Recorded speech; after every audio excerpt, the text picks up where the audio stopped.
How has coming out at work changed your work experience?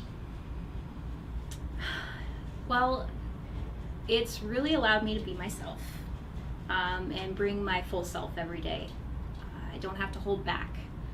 And a lot of what I do as a leader and even as a peer is really try to connect and make relationships and build trust. And it's really hard for me to do that if I don't get to be myself. In previous employment, I always got really scared to use pronouns when I was talking about my spouse, which is my wife. And here I don't have that hesitation. I can say she, I can say wife to a brand new person in this building, and that comfort has really freed me to just focus on what's important. Being passionate about my work and not being afraid to be me. I don't think that's what I wrote at all. Nobody's going to read that unless you publish it. All right. So if you could go back in time and talk to yourself before you came out, what would you say? I remember parts of what I wrote for this. So, to me, before I came out, there is nothing wrong with you. You are not broken, and you don't need to chase this unrealistic idea of being normal. There is no such thing as normal. And it's okay to be you. And it's going to be great to be yourself. And the right people will love you for it. Not everyone will love you for it, but then they're not the right people. So you have a lot to learn, but it'll be worth it. You're gonna make me cry. Oh. All right. You don't hate kissing, you just don't like boys. What was the best, worst, and or funniest reactions you received when coming out at work? Trying to remember. I mean, I get a lot of funny reactions because I'm not obvious. Most people don't know that I'm gay until I mention my wife. So, or maybe they see my desk and it's covered in rainbows. But even then, maybe I'm an ally. Who knows? So, I kind of enjoy throwing people back. I've been fortunate where I haven't really encountered too many bad reactions. But at the same time, I have had some challenges where people don't like to talk to me about that part of my life, or they change the topic if I start talking about my wife, or under normal circumstances they would say my spouse's name and they avoid that topic altogether. So you never really know what you're gonna get. I can't remember if it's for this question or a different question, but I did have, I'd say one of my best reactions was one of my first leaders asking me in the drive-thru about my husband, and had to break the news that it was actually my wife. And I met one of my best friends in the process who happens to also be gay. So obviously that leader apologized, which I don't need an apology, but I consider it best because it kind of opened it up for conversation. So you get a lot of people who assume. Yeah, they assume I'm straight. In your own words, what does it mean to come out of the closet? So I tried to think of a good metaphor for this, and I don't think it's perfect, but coming out is a lot like unveiling your true identity. So in some ways, you could be unveiling that you're a superhero, and you get love and support and acceptance. On the other hand, you could be unveiling that the perception that you're a villain, and you get ignorance and fear and rejection. And every time you have to come out, it's kind of this juggle to see how the reaction is going to be. And then there's somewhere in between. And most times it's in between, but I feel like that's more of an opportunity for someone to get to know you and decide their perception of you. But really coming out is embracing your true self, being the authentic you. In your experience, have you felt more like a superhero or more like a villain when you've had to come out? That's a good question. Wow, Diane, how did you do this so well? I hate being on the other end of this. Well, I think I've been pretty fortunate. I haven't had to face very extreme discrimination. I think part of it is because I'm not obvious, and honestly, I tend to play it safe in public. My wife and I don't hold hands. I think the one time really we have in public is in San Francisco because that's just normal, but I don't feel comfortable doing that in South Phoenix where I live, I can tell you that, and I know that's a little naive because of the generation we're in, but I don't want to risk it at the same time. And I have a lot of good coming out experiences with friends and acquaintances, and my experience at work has overall been good with Arizona Federal, but at the same time, I had a lot of challenges with my family. I haven't seen my siblings that I grew up with in 8 years, all because of my lifestyle, which I'm the same person. So coming out, sometimes I'm a villain. I don't think I'm a villain, but that's the perception. So you don't hold hands in South Phoenix. Are you afraid for your life, or what is your fear? I don't know if I would say that I'm afraid for my life, but I don't like the negative attention, and maybe it's an assumption that it's going to be negative, but it's just the way things are. You immediately get drawn to anything that's outside of this societal norm. I mean, I'm guilty of it. I see a gay couple holding hands and I look, but part of that's because I'm excited, it's happening. But I don't think all people think that way, and when they look at me, it's gonna be out of disgust, or I don't know, I would rather avoid any confrontation, so that's why. Why is coming out an important event in the LGBTQ community? Coming out is important because it's embracing your true self. It took me quite some time to accept who I was and to be myself. And I spent a long time hating myself and thinking something was wrong with me. And coming out for me gave me an opportunity to accept that I'm special the way I am, and I belong in a community which is really unique and diverse and open, which is something I've always believed in. And there's been so much love that I didn't open myself up to before I came out. And saying that, everyone comes out at different times, in different scenarios, for different reasons. Sometimes it's not safe to come out. Sometimes you have to make a judgment call for the greater good. I'm fortunate where I don't fear to lose my job for coming out, but there are plenty of people that do and have to pretend to be someone they're not. And when I pretended to be someone I was not, I was miserable. And I felt like there was a part of me missing. So coming out is important because it allows you to make that journey to being you. Tell me about a positive gay experience you've had at work. Participating in the Pride Walk this year was really important for me. It not only signified that Arizona Federal truly embraces the LGBTQ plus community, and supports me in my relationship, but they're not afraid to display that.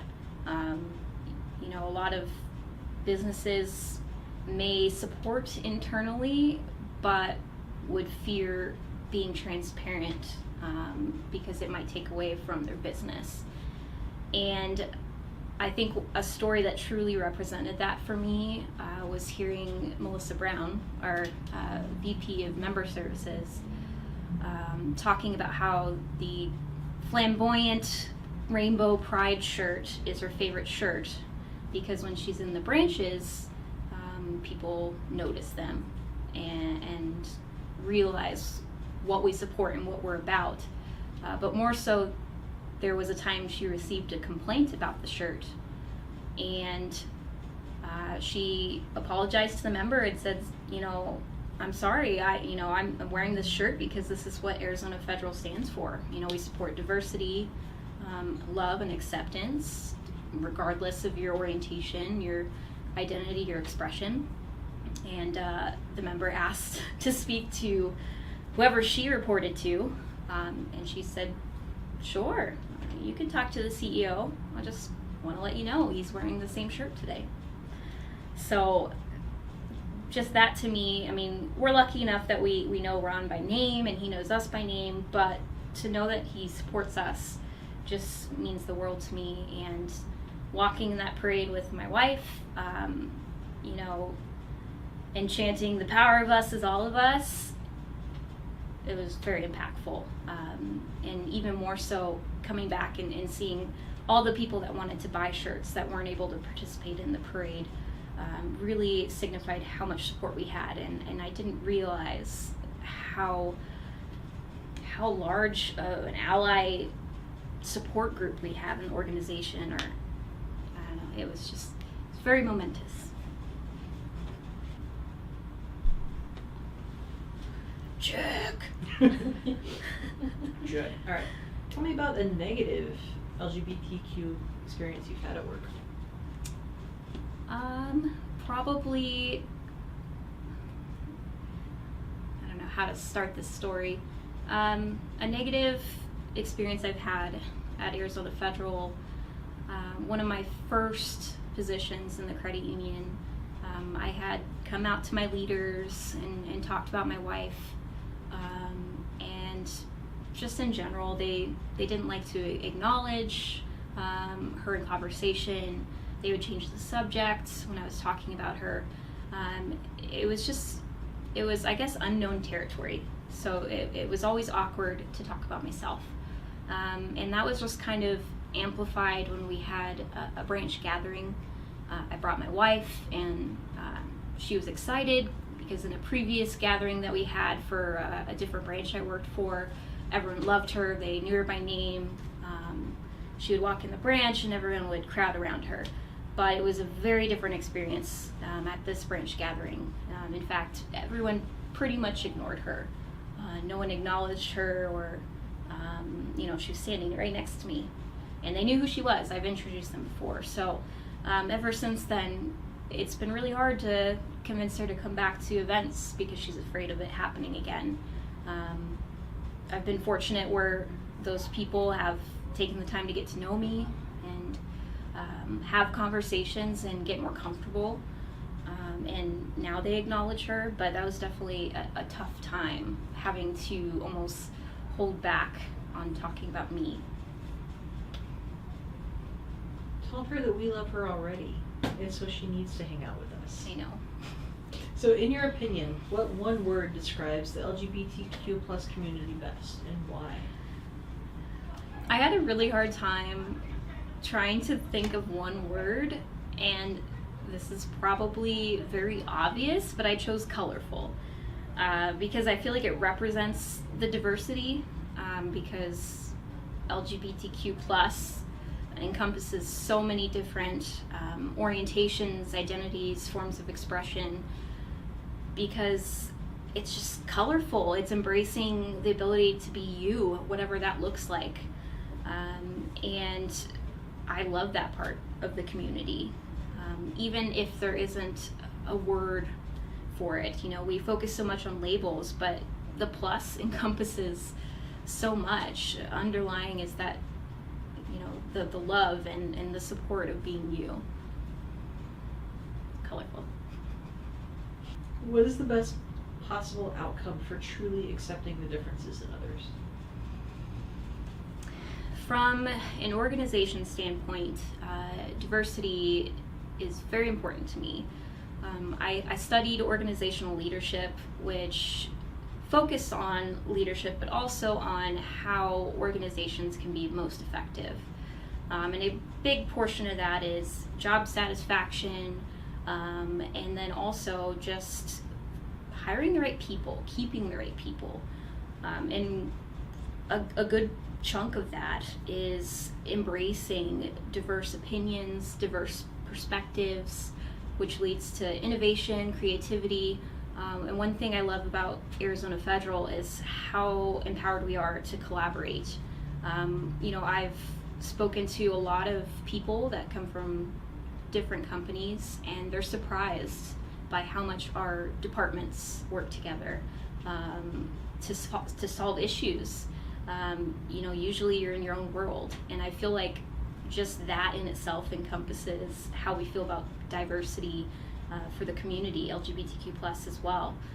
You get the different perspectives, you challenge the norm, and you get the best outcome, because being stuck in the same ways, you're no longer relevant. And that's another thing I love about Arizona Federal is we're quick to change. If something's not working, we're going to make it better.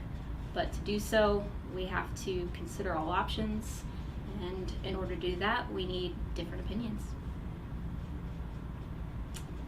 And I guess from a non-organizational standpoint, it's just important to let everyone be themselves. If we're all trying to fit in a box, that we're all going to produce the same outcome. It's that metaphor of us all being gray blobs. I think it's important not only to, again, bring new ideas to the table, but when we let everyone be themselves, they're bringing their best self forward. Their best self, their most fulfilled self, and that really boils down to more engagement and a better work experience. Why does it matter to you that AZFCU supports LGBTQ+ community, and why? Personally, it matters to me that I'm supported because it represents me and my family. I want to know that, number one, I'm not going to lose my job for being me. I want to know that I can talk about what's important to me without feeling threatened or being afraid. But also, I want to know that if things go wrong or if the worst happens, that my organization is going to stand behind me. From the standpoint of everyone at Arizona Federal, I think it's important to have a safe place where people can work and feel comfortable, be themselves, and feel safe.